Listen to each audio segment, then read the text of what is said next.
If you spend $5 on a morning coffee on your way to work, $15 on a nice lunch from the food truck, $4 on overpriced transport, $2 on a sweet treat, and $1.40 on unwanted subscriptions every day, then that's the same as spending $10,000 every single year. This is the reality for most people. As soon as they get paid, the money just seems to disappear. And that's because they don't have a paycheck routine. This is so important because being careful with my money in my late teens and early 20s was the thing that enabled me to become the first millionaire in my family. So in this video, I'm going to be talking about the 5 things I did every time I got paid so you can apply them too and hopefully achieve even better results. This will not only help you save extra money, but also build your wealth. And the beauty of all of this, you won't have to work any harder than you currently do. Right, let's imagine you've just been paid. The first thing you should do is separate your wants and needs. Believe it or not, this is one of the hardest things for people, even though it sounds simple. Especially nowadays, most people are used to such a high standard of living that they find it hard to cut down on their little pleasures. These might seem small and insignificant, but in the long term, these little pleasures are actually robbing you of your financial freedom. Even if you think this doesn't apply to you, I still want you to do this exercise. You might surprise yourself with the things you uncover that are draining your money. So, grab a pen and a piece of paper and split it into 2 columns. So you've got wants and needs. Now get some of your recent bank statements. It's probably best to get around 6 months worth and start highlighting all the things you repeatedly spend money on every month. For now, let's ignore the one-off purchases. Unless you're repeatedly buying a lot of random stuff, then this shouldn't be a huge issue. I'm more interested in focusing on those little purchases that stack up over time. Once you finish doing that, it's time to sort them into the correct column.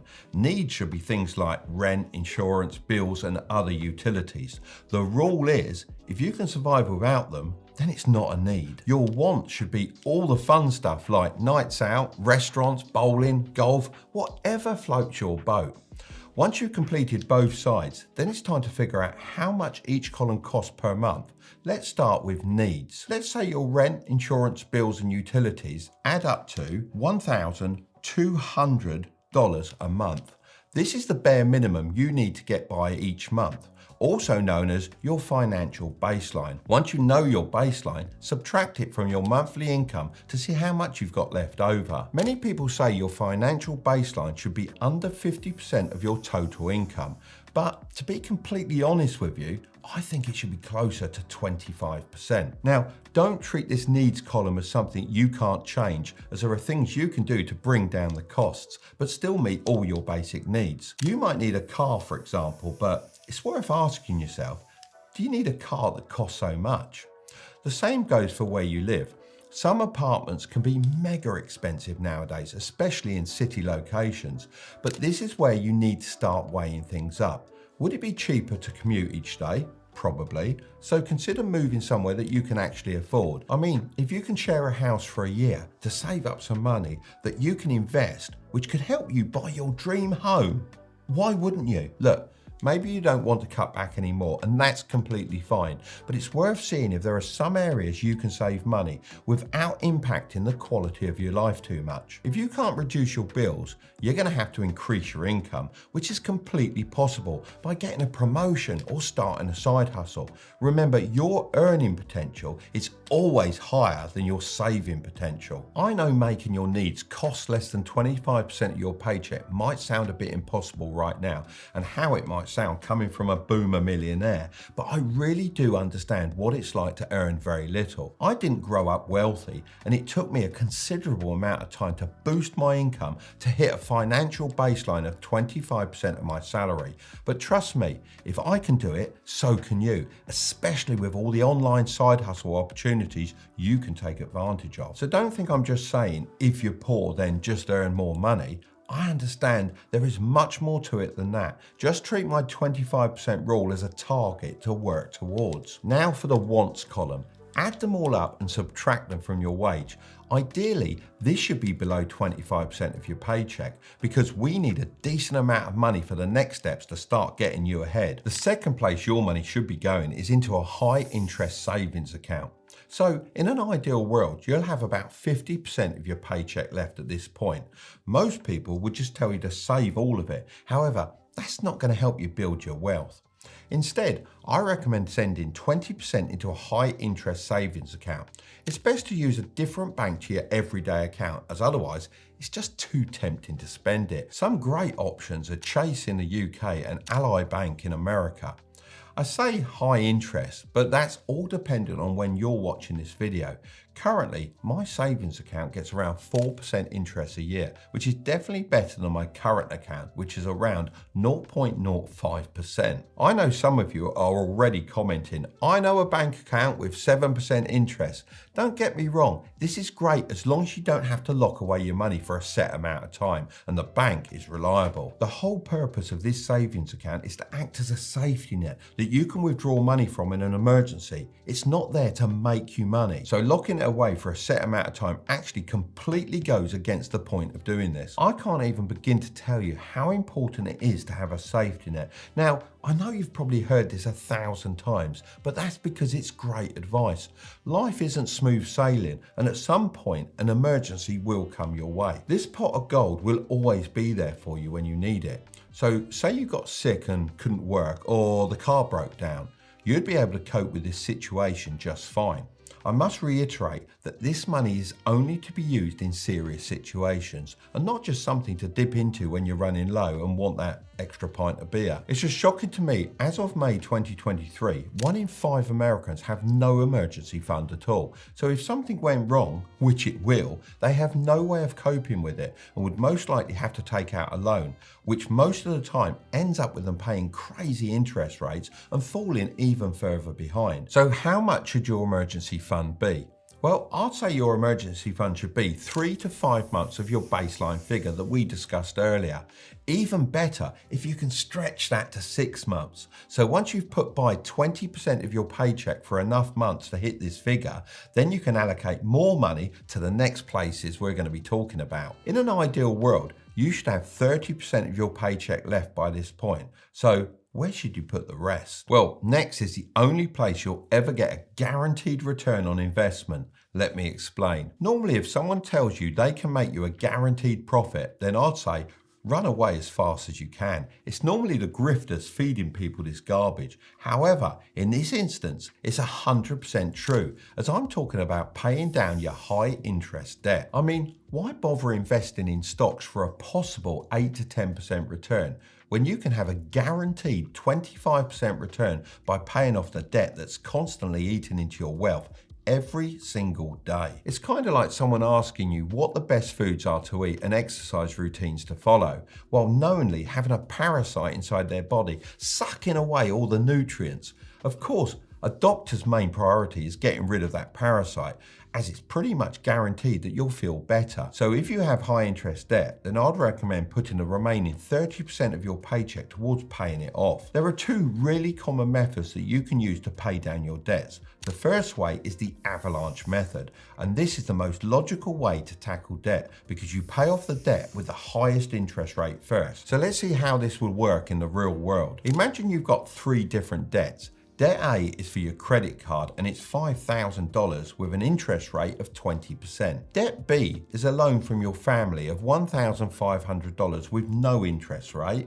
And debt C is a car loan for $2,500 at an interest rate of 15%. If you decide to pay $500 per month towards your debts using the avalanche method, this would firstly all go towards debt A until it's paid off, as it's the highest interest rate. This would take around 13 months and you'll end up paying $515.22 of interest. After this, your $500 payments would go into debt C and it would take a further 5 months to pay off that, which would include $98.13 of interest. Then it would finally be time to attack debt B, as your family are probably getting a bit impatient for their money. This would take 3 months and obviously you'd pay no interest. So with the avalanche method, you'd be debt-free in 21 months and pay approximately $613 in interest. The second option is the snowball method. This is the psychological way to tackle debt because you pay off the smallest debts first. The thinking behind this is it makes you feel like you're making faster progress. So you'd pay debt B first, followed by debt C, and then finally debt A. However, if you use this method, it would take you around 23 months and cost approximately $1,700 in interest payments. That's 2 months and over $1,000 more than using the avalanche method. So if you can stick to the logical approach, it'll be worth it in the long run. Once you finish building your safety net and paid off any high interest debts, you can put that combined 50% towards growing your wealth. That's why place number 4 is a tax advantage investing account. When you get your paycheck, income tax gets taken out of it right away. Go to the store and buy something and you'll run into sales tax. If you own a property, you'll pay property taxes every year. Even when you invest and eventually make a profit, you'll be hit with capital gains tax. Unfortunately, I can't help you with most of them, but luckily there's a legal way to avoid paying capital gains tax on your investments. If you're in the UK, you're going to want to get yourself a stocks and shares ISA, and if you're in the US, you should get the equivalent, which is a Roth IRA. They both have different rules, which I've discussed in past videos, but the bottom line is, both these accounts allow you to invest without worrying about taxes. If I were you, I'd put 35 to 40% of your excess money into one of these accounts and invest it in a low-cost index fund like the S&P 500. Over the years, this has made me on average around about 8 to 10% tax-free per year. Of course, I'm not a financial advisor and this shouldn't be taken as financial advice. Stocks can go down as well as up, so it's important to understand the risks involved. Just imagine if you invested $250 per month, then assuming an 8% average annual return, you'll have $1.3 million in 45 years' time, completely tax-free. Feel free to head over to the Compound Interest Calculator website to do the maths for yourself. I understand it's a pretty slow way to build wealth. However, if you're consistent, then historically it's proven a very successful strategy. One of my favorite investing platforms is Trading 212, as they offer a stocks and shares ISA. Since I was planning to talk about their app anyway, I reached out to them to see if they'd be interested in sponsoring this portion of the video. They agreed and are also offering a free fractional share worth up to £100 to anyone that uses the code Tilbury when they create an account. Plus, you can get more free fractional shares by inviting your friends. Both of you will get a free share as long as they fund their account. I found the best way to invest is to set things up on autopilot. The aim is to reduce as much of the friction as possible between you and your investments. We just get in the way of ourselves most of the time. That's why it's best to just set up auto investing. It gets the money away from you, and most of the time you don't even notice it's gone until you check your investing account and have a nice surprise. My son has actually been doing an experiment on Trading 212. He started investing £5 a day, which is about $6.5 US, which is the average price of a coffee a day, into the S&P 500. It's now been almost exactly a year since he started this experiment. And as you can see, he's actually invested £1,503 and his investment is now worth £1,707, which is a 13.68% return on investment. What's even more amazing is that he completely forgot about this experiment until the other day when I asked him about it. It was a lovely surprise. If you want to set something like this up too, then it's really simple. I'll walk you through it now. Once you've opened an account and used the code Tilbury to get your free fractional share worth up to £100, just head over to the portfolio icon and then click on pies and finally create a pie. If you just want to copy what my son's been doing, then click on build a custom pie, add instruments and then search for S&P 500. There are lots of different ones that pop up as there are different companies that offer essentially the same thing. I personally like Vanguard the best as they're one of the oldest and most trustworthy companies in the game. Your granddad will probably even know about them. I also prefer the accumulation fund, which is this one here, as it automatically reinvests your dividends, which is essentially a reward the company gives you for holding their stock.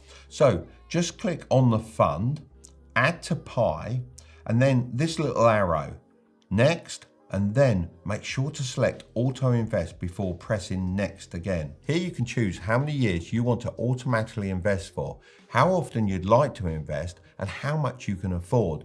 The longer you can keep this going, the better. You won't always make a profit. However, you have a better chance if you keep your money invested for over 10 years. It also gives you a cool value projection based on actual stats. My son's actually outperforming his at the moment, but of course, take it with a grain of salt, as nobody can actually predict what the stock market is going to do. You can build out more complicated pies with many different stocks. However, I think for 99% of people, it's much better to just keep it simple. I used to think of this style of investing like my insurance. Even though your capital is always at risk when you're investing, that's just how I saw it. I knew I wanted to be a millionaire one day, and in my worst case scenario, I'd have to wait until I was old and grey. Of course, I managed to make my first million a lot sooner through different businesses, but that didn't stop me from investing for the long term at the same time as building those businesses. The fifth place you can put your money is in high risk, high reward plays. Now, this isn't for everyone, so if you're happy waiting years to make your first million, then that's absolutely fine.